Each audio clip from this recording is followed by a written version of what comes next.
Okay, good morning. This is Nicole Whitlock with a daily ecom planning session. And my passion is helping people on their e-commerce journey, helping them to get organized, get focused, get consistent in their business. So if that is you, I'm here for you. We host our daily ecom planning sessions every day, Monday through Friday. We're live on Clubhouse. We're also live in the e-commerce planning Facebook group. And so you're welcome to join us and tune in. Our time starting now will be 7:30 in the morning. So that way you can listen to us on your drive and tune in. So today we are discussing 5 steps to restart your e-commerce business. We're in the throes, or at least Q4 has just started. And so there are people who have been on this e-commerce journey and maybe they stopped and started and stopped and started and stopped and started. And we want to give you the opportunity that if you are interested in getting back into the game, here's some things that you can think about, and or there may be valid reasons why you got out of the game in the first place. So I get it. After we go through this quick checklist, this 5 checklist, I want to invite you to go download the daily ecom planning checklist directly in the e-commerce planning Facebook group. So you can go to the files section once you join the e-commerce planning Facebook group. You can download the daily checklist from there. You can also download the weekly and the monthly. So go to the e-commerce planning Facebook group, join us today, and download those freebies. So the first thing, as we talk about the 5 steps to restart this e-commerce business, is you got to assess your current situation. There may have been a valid reason why you stopped your e-commerce business. Maybe you got frustrated with the platform. That happens to a lot of people. Okay. Maybe you got frustrated with the process. Maybe some things happened in your personal life that made it difficult for you to be able to restart your e-commerce business or to continue running your e-commerce business. Life happens. Life happens to everybody. So life has happened to me more than a couple of times. I feel like now I have to get the dates right, so I might be off. But prior to the pandemic, I think the year before, I had mold in my house and in my office. It manifested itself and sent me to the hospital a couple times in September. And that threw off my entire Q4 because all of my stuff was in my office. And so my office was blocked off and it was just a hot mess. So I had to pivot. And of course, during COVID, a lot of people had to pivot depending on what was going on with your inventory situation. And so people had to make adjustments and make changes to their strategy, and that's okay. So assess your situation. Maybe your situation was you just didn't have enough time in your life to be able to run your e-commerce business. Nicholas, Oh, are you folding clothes? listen to that. That's Alexa letting my son know he needs to fold clothes. Anyway, the other thing could be, you know, maybe something happened major to you. So last year, I actually got COVID around the same time as I got mold, which is really crazy a few years back. But I got COVID last year and I was hospitalized and I was down for a long time. Like, I think when I finally came back online, it was maybe the end of October or the beginning of November, and I still wasn't 100%. So I get it. Things happen, and sometimes it's completely outside of your control. Now, the other thing is, maybe you're looking for those quick, easy wins. Maybe you are a person that chases the shiny object. Maybe, you're the person that goes squirrel and you turn left and you don't stay the course. For me, I've been on this e-commerce journey since selling on eBay. I started in 2014, but I was actually selling online prior to that. I just didn't ever think of it as e-commerce. So I've been doing this since 2008, being an entrepreneur, selling stuff online and face to face. And I just never thought of it as, like being on this e-commerce journey and or, selling products online.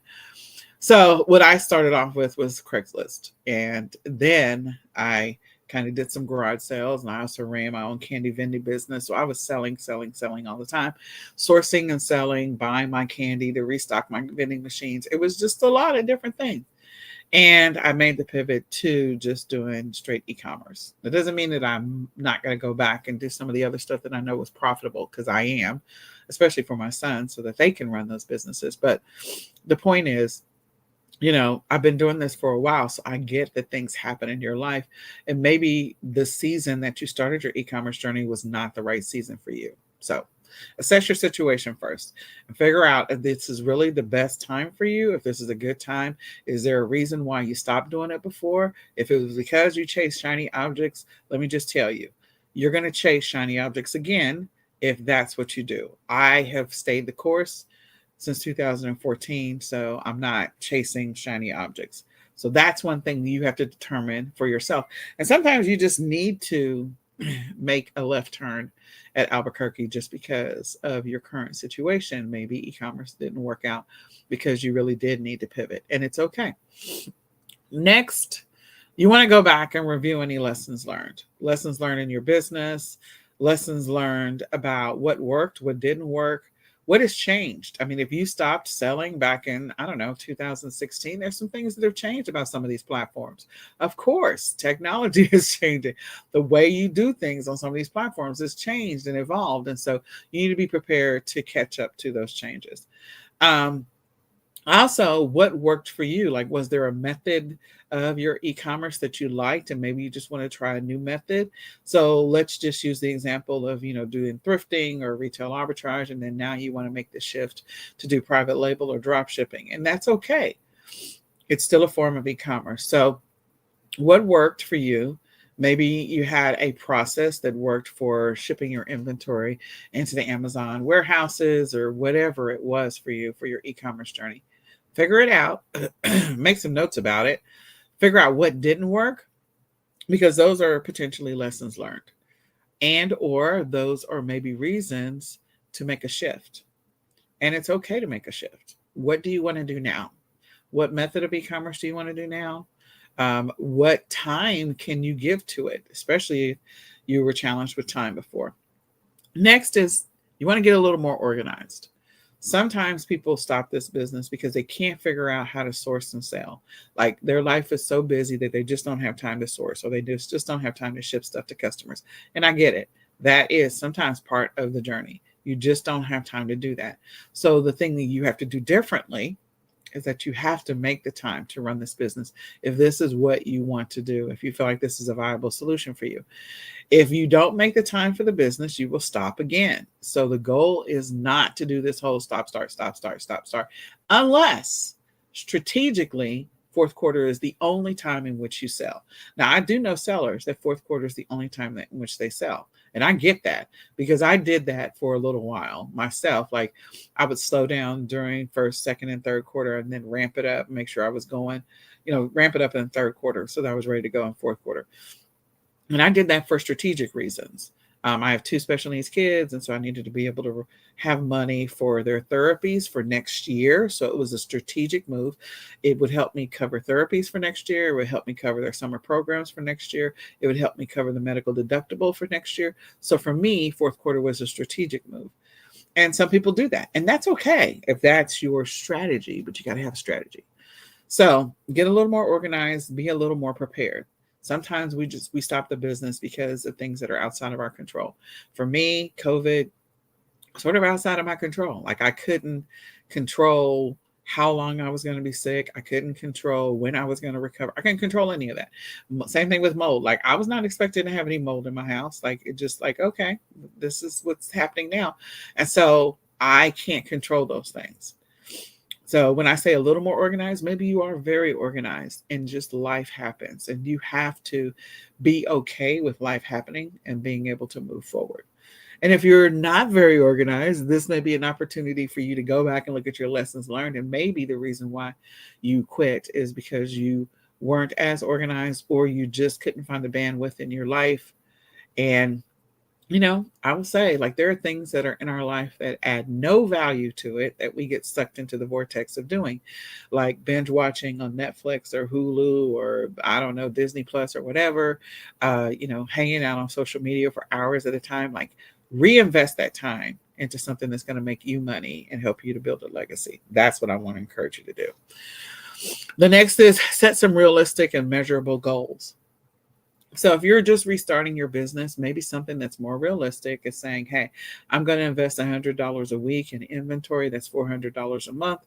And I want to encourage you, if you're going to do something like, and start investing, don't pull the money out. Just reinvest 100% of your profits for at least the first 90 days to 6 months.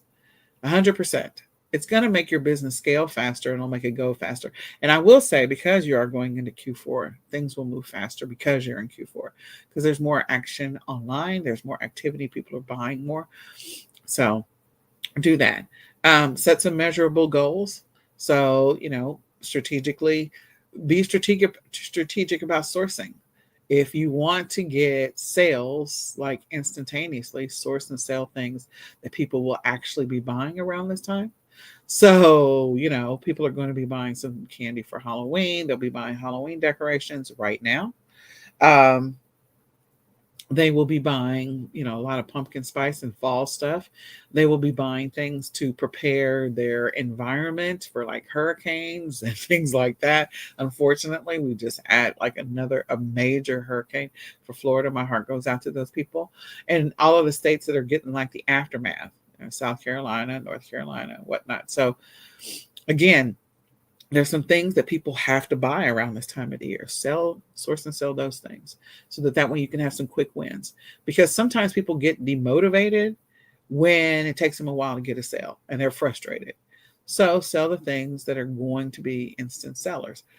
Replenishables and consumables are always a go-to.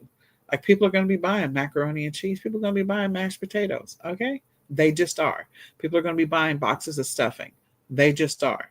So sell the things that people are going to be buying. Go into some niches where, hey, let's sell some gluten-free versions of the stuffing or things like that. So I want to encourage you, to think about those types of things to help you get going, gain some traction in your business as you restart. And that was part of number 5. Like make sure you're selling something that people want. The things that people buy. If you don't know, just do a quick Google search and say, okay, what are people buying around fourth quarter? What are people buying in October? What are people buying in November? What are people buying in December? Google will reveal some things to you. Okay. So be prepared for that. Be flexible about the changes to the platforms, especially if you stepped away for a minute. And be prepared for the changes to the platforms. Okay. Because again, sometimes the platforms are going to require you to donate blood. I'm just kidding. Just so you can get restarted again. And it's okay. Just par for the course. But this is another opportunity for you to reevaluate and say, hey, is this e-commerce thing for me or not? So I hope this information is helpful to you. Go back and watch the replay. Share this out with a friend. Let somebody else know about the daily e-com planning session because we'd love for them to join us. If you're ready to turn up the dial on your e-commerce business and get laser focused, why don't you go ahead and grab the 2023 eCom Planner. The eCom Planner, my eCom Planner, is amazing. It contains a lot of great information that's going to help you to stay on track, stay focused, be consistent in your business. If you feel like e-commerce is for you, then you really need my eCom Planner. I'm telling you, it will help you stay consistent and stay focused.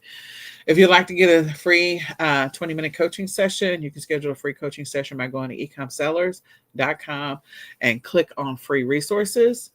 And that's all you need to do. And you can schedule a free 20-minute coaching session when you scroll down to the bottom of the screen. And I invite you, if you want to get a little more support on your e-commerce journey, you can join eCom Sellers Academy. It's terribly affordable. It's $17.99 a month, or you can grab the lifetime and never pay again. But again, you can join eCom Sellers Academy. So we're going to go through and now review the e-commerce checklist. As I said before, you can download the checklist directly from the e-commerce planning Facebook group. After that, I want to invite you all, if you're interested, since we're live on Clubhouse, we're also live in the e-commerce planning Facebook group. If you have questions, let's go through. If you need an accountability check-in, like you need somebody to say, hey, like help me on this journey. What am I not doing? Or you need somebody to say, today, this is what I'm doing. I'm listing 10 things today. Or today, I'm going out and I'm sourcing today. Like if you need an accountability partner, jump into the Clubhouse eCom Sellers Club. Join it. Join this session live, and I will be happy to answer any questions. Let's talk about your business. Let's talk about where you are in this journey. Let's discuss everything that's happening right now. So go join the eCom Sellers Club. Join this session inside of Clubhouse because we're live. And now we're going to go over the checklists real quick. So the checklist is designed to work for any e-commerce method that you're in. So it doesn't matter if you're selling on Amazon, eBay, Etsy, Shopify, Walmart, Mercari, Poshmark, Facebook Marketplace, Bonanza, Google Shopping. It doesn't really matter. And if doesn't matter your method of e-commerce, whether you're doing wholesale, private label, white label, print on demand, drop shipping, retail arbitrage, online arbitrage, books, it doesn't matter. This is a generic and general enough checklist to help you make sure that you're doing things every single day to move the needle in your business. So the night before, what we encourage you to do is invest 15 minutes in your business, go through the process of one, before you go to bed, reviewing your schedule for today. So before you go to bed tonight, you're going to write out a schedule right now. So before you go to bed tonight, assess how things went, rate how your day went. How did things go? What did you accomplish? What did you get done? What did you not get done? What did you complete? What did you not complete? What needs to carry over to tomorrow? Okay. Maybe you move stuff to next month or next week. The next thing is to go through your daily stats. Inside the My eCom Planner, you can enter your daily stats.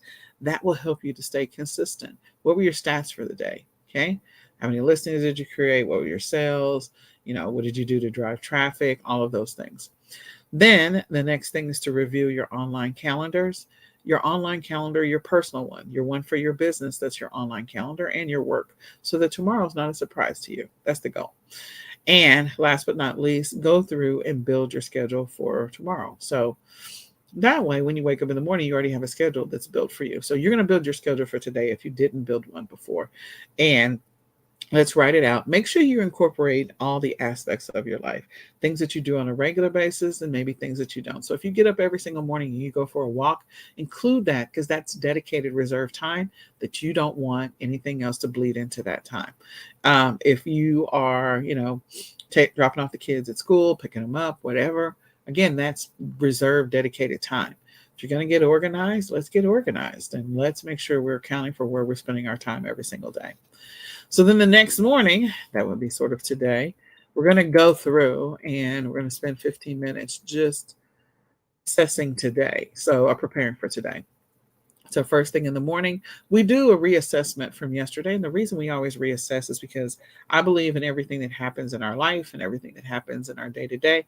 There's an opportunity to learn from it. And so maybe things didn't go perfect yesterday. Maybe things went great yesterday. Who knows? But if things didn't go perfect, then you can write down those things and reassess. Did you stay on track? Did you stay on schedule? Did you complete everything that you wanted to? If not, there might be a reason. Sometimes we're overly aggressive. Like we got 20 things on our checklist and we only make it through 8. We allow ourselves some grace and mercy. It's okay. And we move forward. If we are able to get all 20 done, hey, we're going to celebrate. We might do the jig out in the middle of the street. Don't get hit by a car if you go do that. But my point is we celebrate our successes and our wins. The next thing is we're going to review what our priorities and our habits were that we're working on for this week. There's always something we want to improve, okay? We're always should be growing and developing and be working to become a better version of ourselves tomorrow, okay? Every day. That's something we should be doing. So what are your priorities for this week so you can increase your awareness? It's Monday. Let's know what our priorities are for the week. Let's focus on those to make sure we accomplish everything that we planned on doing today so that we can continue to move the needle in our business. Same thing with our habits. In addition to that, number 3, we're going to glance at the checklist for the month. There's going to be some goals that you established. And so if you didn't participate in the monthly planning session, you can go back and listen to that session. It's also recorded in Clubhouse. It's also in the eCommerce Planning Facebook group. So go listen to the monthly checklist. So go look at your monthly checklist. You're established in that building of the monthly checklist. You established some goals for this month. You established some income producing goals for this month. You also established some operational goals for this month, VA, admin goals for this month, and some marketing and targeting goals for this month. I cannot think of words today, but anyway, so go through and see what they are, because every day you should be doing just a little bit, even if it's only 15 minutes or 10 minutes, working towards, accomplishing something towards your monthly goals. Then we are going to look at our schedule based on what happened yesterday. We're going to look at our schedule, see if we need to rewrite it. If we don't need to rewrite it, that's fantastic. But if we do need to rewrite it, the one thing we do need to figure out is what's the main thing for today. If things don't go well, if something happens, if a car crashes into your house, who knows, plane falls from the sky. What's the one thing you want to get done today so that you always have a main thing that if nothing goes right and the world crashes down around you, that you've accomplished at least one thing. Then you're also going to be looking at, what's the plan for today. If you're not changing the plan, then I want you to read it, write it, speak it, and let's go do it. Read it, write it, speak it, and let's go do it. Because sometimes reading it out loud, speaking it to yourself out loud, and writing it, you're stepping into the schedule. It's sort of a subconscious thing that happens over time. It doesn't happen immediately the first time you do it or the second or the third, but over time you're like, oh, okay, I'm stepping into today. Like I'm pulling on some overalls and I'm buckling up the little pullover things so that way I'm ready to go. Let's go do this. We got some work to do. Let's get some stuff done. And then step 5 is to write out your schedule for tomorrow. So go ahead and write out a draft of it. Doesn't have to be perfect. It's not intended to be perfect because you're going to rewrite it again tonight before you go to bed. Then the other things that I want you to be thinking about is things that are going to be disruptors to your plan or progress. These are the things that derail us over and over and over again. So sometimes these are things that we actually planned, but we just weren't paying attention to the schedule. Like, oh, okay, you're having surgery in 2 weeks. Well, you probably should do some things now so that way you can continue to maintain and sustain the momentum in your business so that you're not thrown off guard because of the fact that you're having surgery in 2 weeks. Okay. That's something you know about. Or maybe you're caring for a parent or a friend or your child has got something going on and you need to be prepared for those things. These are things that are going to disrupt your routine that you're working to establish. So let's increase our awareness about them and let's put together some strategic plans around them so that we can get back on course, get back on track. That's the goal. So think about those things that are going to be disruptors, mild disruptors in the day where something throws you off for an hour or two. The one thing that you want to do is go back to the plan that you built so that way you can get back on track once that disruption is over. So you have, things that will interrupt the day that were unexpected, unprecedented. Now, the things that are planned and you're just caught off guard, again, looking at your daily online calendars and also looking at your online calendar moving forward, like in a weekly planning session, you want to know what's happening next week. You're going to get better at that. So you'll have fewer surprises. All right. So I hope this information is helpful. I hope you use it to make progress in your business. If you're restarting your business, your e-commerce business, congratulations to you. I'm excited for you. I celebrate with you. You will be successful at that. And if you want to jump in, ask any questions, you can join me on Clubhouse right now. Ask your questions. Otherwise, this has been the daily e-com planning session. My name is Nicole Whitlock, and I'm with eCom Sellers. My passion is helping people on their e-commerce journey, helping them get organized, get focused, get consistent in their business. If that's you, I'm here to help you. So feel free to connect with me. And with that, we are going to say goodbye for now. Bye, y'all.